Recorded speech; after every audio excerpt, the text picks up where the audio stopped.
One of the beautiful things about the inclusion of the Negro Leagues into MLB The Show has been that it has introduced a bevy of great stars who are now part of the imaginations of so many who love playing this game. And so we introduce you to some household names. But what I love is we also introduce you to some lesser-known players. It's morning in America. Born in Culpeper, Virginia in 1882, Preston Pete Hill was a 5'8", 170-pound dynamo, a bundle of energy, who just happened to be one of the greatest hitters this game has ever seen. Think Tony Gwynn with power, and you've got Preston Pete Hill. And he was an exceptional defensive outfielder with a rifle arm. The perfect blend of power, speed, and of course, that pesky energy that drove pitchers crazy. The things that you saw Jackie Robinson do when he got to the major leagues, dancing off of the bases, Pete Hill was doing that several decades before Jackie Robinson made it to the major leagues. Pete Hill played in the early era of black baseball, well before Rube Foster formed his Negro National League in Kansas City in 1920. Thanks to the work of Negro League historians and researchers, it has now given us an opportunity to tout the talent of those early black baseball stars. Pete Hill was one of those.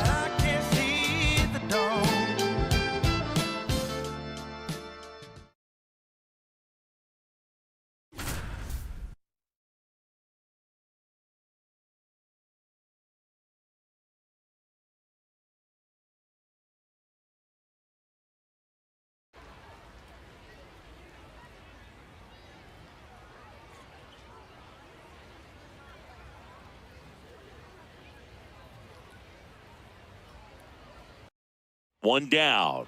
Pete Hill getting ready to hit.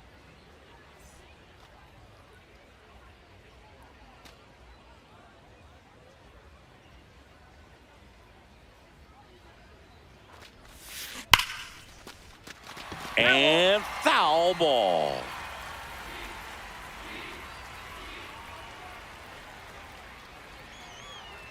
Yo one.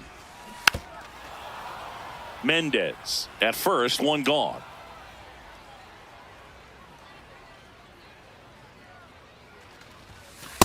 Ball, that's in.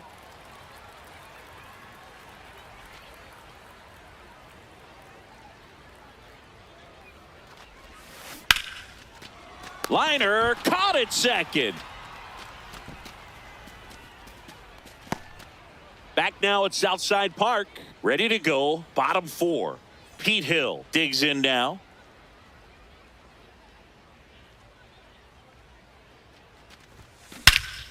There's a swing and a drive. That's got a chance. And in one hops the wall. And he's got a leadoff double in the fourth. Hill to the plate already with a knock in this one.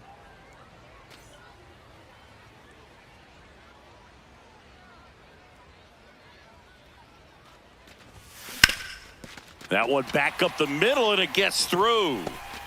So a two-out knock keeps the inning alive.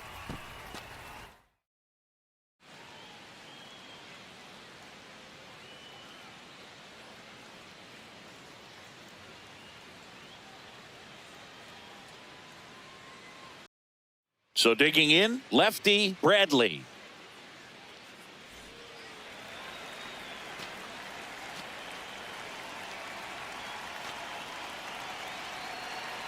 And Hill takes off for second. Pitch in for a strike. And he's in safely. Rest up, wake up, do it again. Not only was Pete Hill an exceptionally gifted athlete, Pete Hill was an exceptionally smart baseball player. That's probably why Rube Foster would peg him to become a captain of his team. Pete Hill was an exceptional hitter. Great knowledge of how to hit. But what made Pete Hill even better was that he could do this in the clutch. Preston, wake up, do it again. He was as clutch a hitter as you will ever see in black baseball history. Described by the legendary Ben Taylor as the most dangerous man in a pinch in baseball at that time. Hit my line, pull up on, hop in.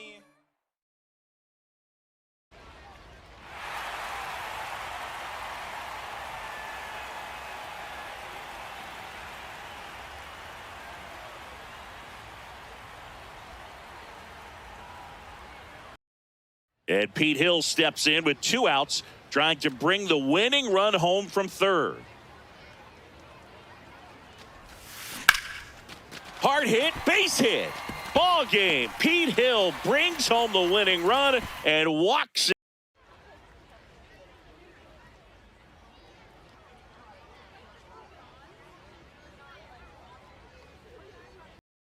Runner in scoring position, no outs. Judy Johnson digging in now. This one hit to right center. Pete hustling for it. And he makes the catch on the run. The throw to third. Throw into third. Got him. Pete Hill with some tremendous defense. And Chicago turns 2.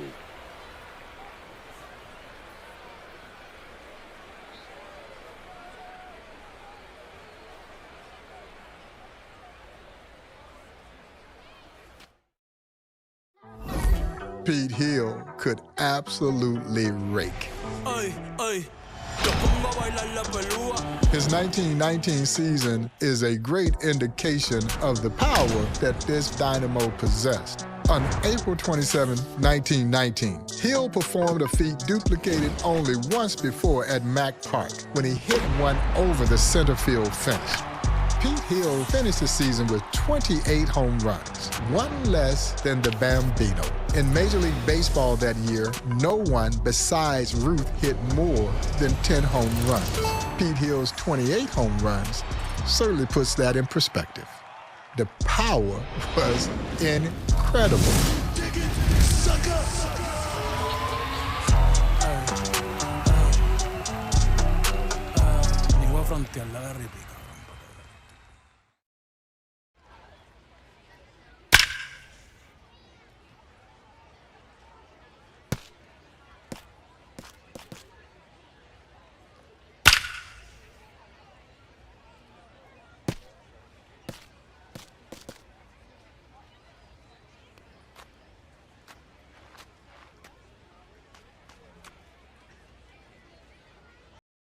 Pete Hill digging in now.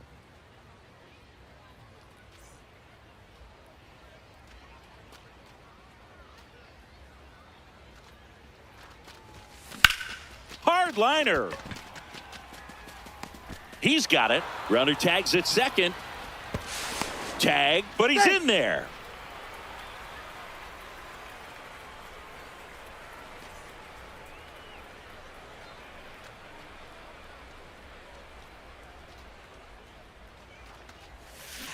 Hill in the box here and fouls it off for strike 1.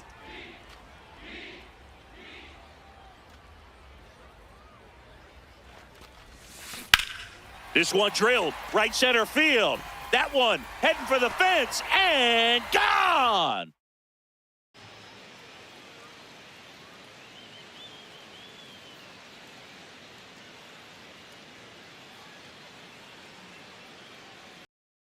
So up next, Pete Hill.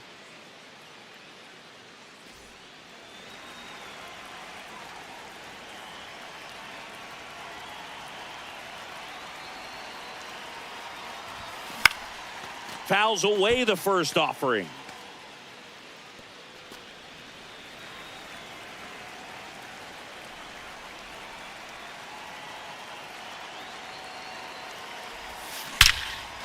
Hard hit into the gap, should bring in 2. One runs in, another comes in to score. They're still chasing it as he rounds second. Now around third, waving him home. Play at the plate, and he's out.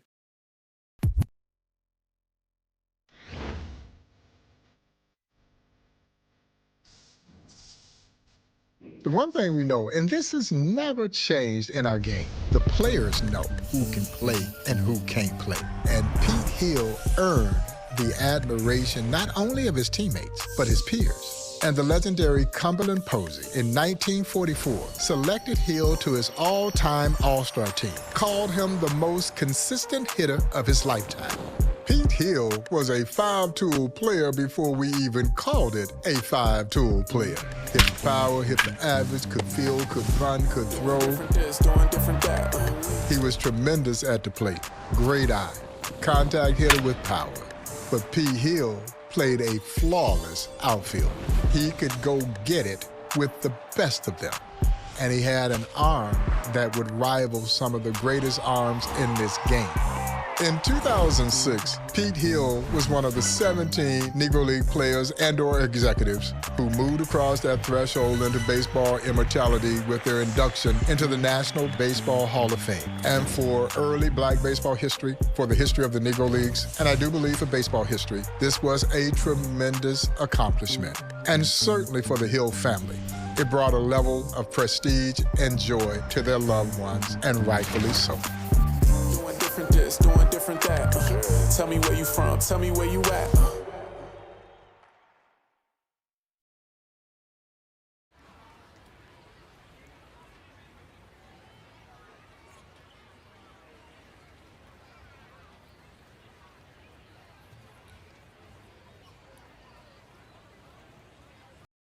Here's the center fielder, Pete Hill.